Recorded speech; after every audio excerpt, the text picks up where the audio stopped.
Al-Iman TV.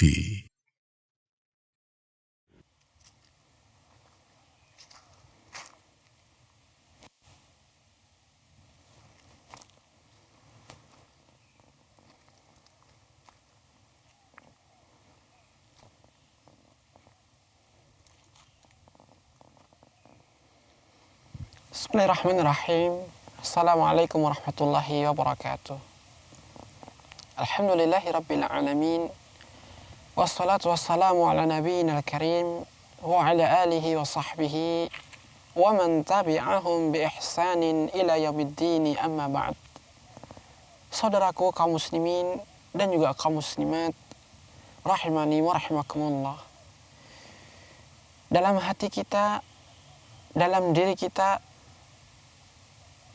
terdapat sebuah potensi yang apabila potensi ini yang secara fitrah ini bisa kita arahkan kepada yang kebenar, kepada yang hak, kepada apa yang telah Allah jelaskan dalam Al-Quranul Karim, ataupun kepada apa yang telah dicontohkan oleh Rasulullah SAW, niscaya kita akan mendapatkan pahala di sisi Allah Subhanahu wa taala.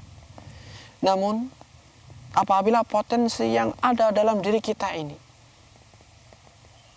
kita lepas begitu saja tanpa ada kontrol dari kita, tidak sesuai dengan apa yang telah Allah gariskan ataupun menyelisih yang telah dicontohkan oleh Rasulullah SAW, niscaya kita akan menjadi orang yang merugi. Potensi yang ada yang kita maksud dalam hal ini adalah potensi bergejolaknya darah kita ketika sudah mulai memuncak amarah yang ada dalam diri kita. Sebuah amarah, rasa marah, atau dalam istilah bahasa Arab kita kenal dengan kata al-ghadab, jika tidak diarahkan kepada yang hak, kepada arah yang benar, arah yang lurus, akan menjerumuskan kita kepada kerugian yang besar. Namun, jika kita pandai untuk mengarahkannya kepada yang hak, jika kita pandai mengarahkannya kepada sesuatu yang dicontohkan oleh Rasulullah, niscaya kita akan menjadi orang yang bahagia hidupnya. Oleh karenanya, Rasulullah SAW suatu hari pernah didatangi oleh salah seorang sahabat yang mana ia meminta sebuah nasihat kepada Rasulullah SAW, sebuah wasiat dari beliau alaihissalam. Maka Rasulullah SAW mengatakan kepadanya sebagai wasiat darinya, la taghdab, janganlah engkau marah. Kata Rasulullah, janganlah engkau marah. Kemudian sahabat ini kembali menanyakan untuk yang kedua kalinya, ausini, berikanlah kepadaku sebuah wasiat wahai Rasulullah. Beliau mengulanginya, la taghdab, jangan engkau marah. Sampai ketiga kalinya sahabat ini mengulang dengan pertanyaan yang sama, dengan meminta wasiat kepada Rasulullah SAW. Maka Nabi pun juga mengulangi jawabannya yang sama, la taghdab, janganlah engkau marah. Marah melalui hadis ini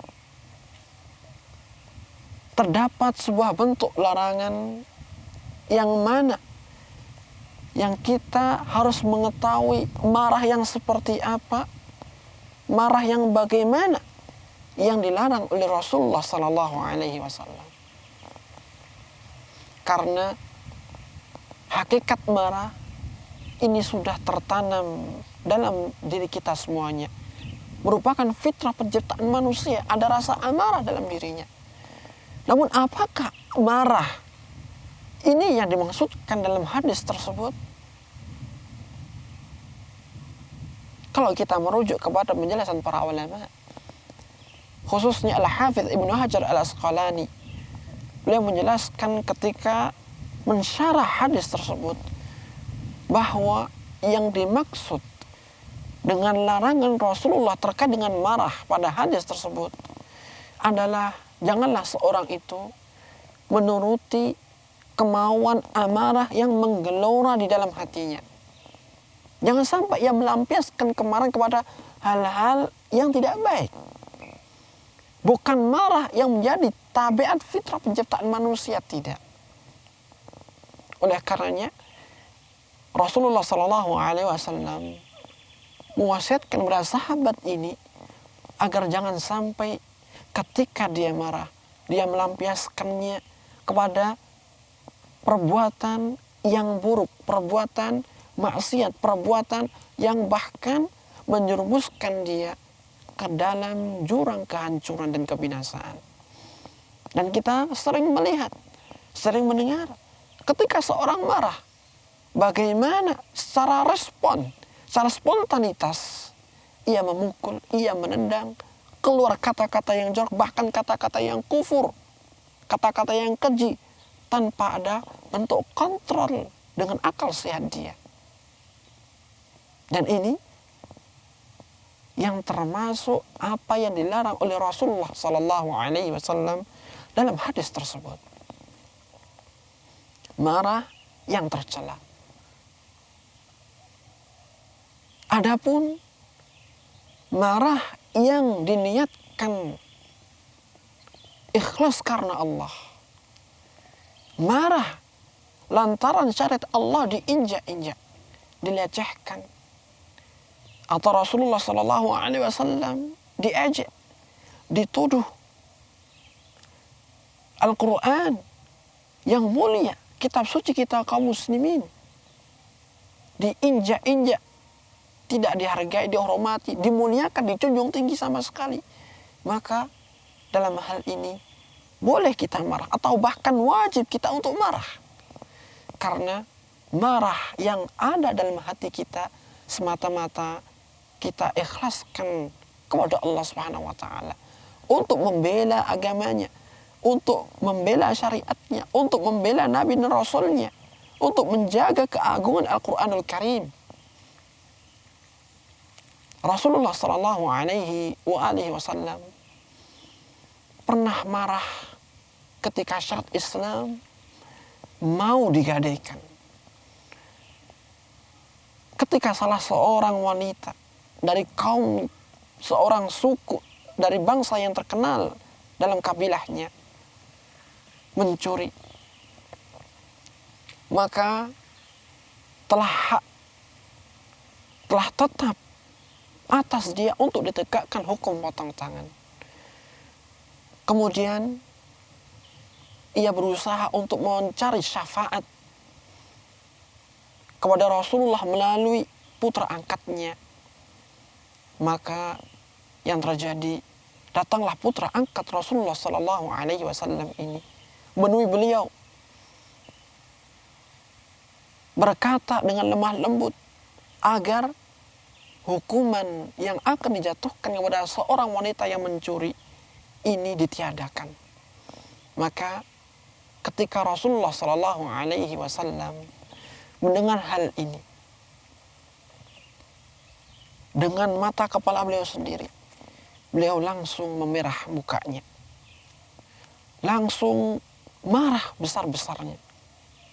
Begitu marahnya Rasulullah Sallallahu Alaihi Wasallam kepada putra angkatnya. Kemudian Rasulullah Sallallahu Alaihi Wasallam setelah itu berdiri di tengah-tengah kaum muslimin, berkhutbah di hadapan mereka. Dan di antara ucapan beliau mengatakan, "Waimullah, law anna Fatimata binti Muhammadin saraqat laqata'tu yadaha." Demi Allah, kalau seandainya Fatimah binti Muhammad ini mencuri, artinya ia melanggar syariat Allah, niscaya aku akan tegakkan hukum potong tangan atasnya. Bagaimana? Dalam nukilan cerita yang singkat ini, dalam sebuah hadis yang sahih, Rasulullah SAW menunjukkan rasa marahnya yang begitu luar biasanya ketika syariat Islam ingin digadaikan, ingin diinjak-injak. Dan ini termasuk marah yang terpuji. Marah yang diniatkan ikhlas kepada Allah Subhanahu wa taala. Marah yang benar-benar menjadi pembela syariat Allah. Bukankah di antara sifat kaum mukminin, khususnya para sahabat radhiyallahu taala anhum jami'an, mereka bersifat keras tegas kepada mereka orang-orang kufar. Muhammadur Rasulullah walladzina ma'ahu asyidda'u 'alal kuffar ruhama'u bainahum. Muhammad adalah utusan Allah dan orang-orang yang bersama dengan beliau, yakni para sahabat, berlaku keras kepada orang-orang kafir, berlaku tegas kepada mereka. Para ulama ahli tafsir mengatakan, tidaklah keras ini muncul dalam diri mereka, melainkan adanya rasa amarah karena mereka tidak mau beriman kepada Allah. Karena mereka kaum mukminin benci terhadap perbuatan orang-orang kafir, tidak mau beriman kepada Rasulullah sallallahu alaihi wasallam, sehingga mereka bersikap keras kepada orang-orang kafir. Kaum muslimin rahimani wa rahimakumullah, dalam hadis yang mulia yang kita bacakan di atas, hendaknya menjadi bahan pertimbangan kita ketika kita berada dalam kondisi memuncaknya amarah kita dalam menghadapi semua persoalan. Janganlah sampai amarah yang sudah bergejolak dalam diri kita, dalam benak hati kita, kita lampiaskan kepada hal-hal yang tidak baik, bahkan melanggar syariat.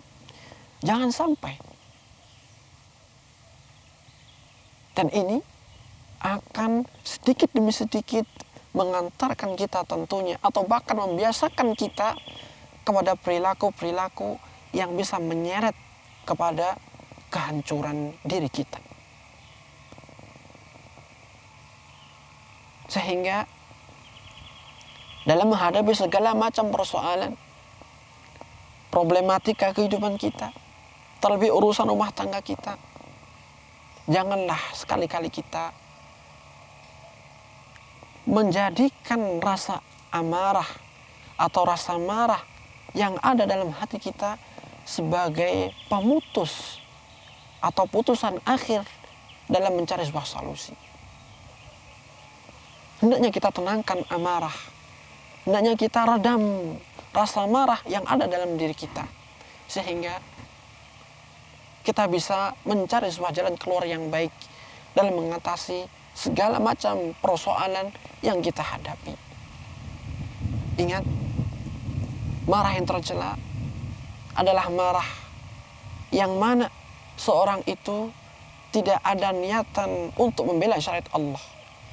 Marah yang tercela adalah sebuah marah yang dilampiaskan kepada perbuatan yang buruk dan keji, ucapan yang kotor, bahkan perbuatan yang maksiat.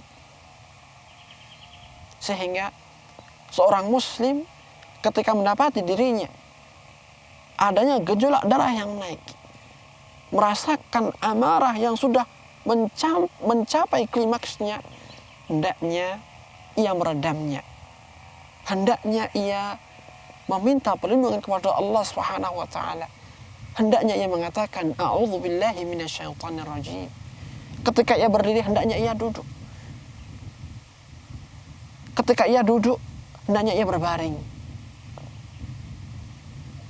Sehingga dengan hal ini semuanya diharapkan rasa marah yang sudah bergejolak ini kembali mereda, kembali turun, sehingga akal sehatnya kembali normal dan rasa amarah hilang dengan izin Allah Subhanahu wa taala. Maka melalui kesempatan ini saya mengajak kepada saudara-saudariku kaum muslimin dan juga kaum muslimat rahimani wa rahimakumullah, janganlah sampai kita menjadikan rasa marah ini sebagai satu-satunya jalan pemutus pencari solusi terakhir. Namun hendaknya kita menjadikan rasa marah ini kepada arah yang telah dijelaskan oleh syariat. Jangan sampai kita menuruti rasa amarah ini, karena rasa amarah yang tidak dipandang oleh syariat, maka pastilah rasa amarah ini akan mengantarkan kita semuanya kepada kebinasaan dan kehancuran. Akhirul kalam, wassalamualaikum warahmatullahi wabarakatuh. Suara Al-Iman, sarana penyubur keimanan.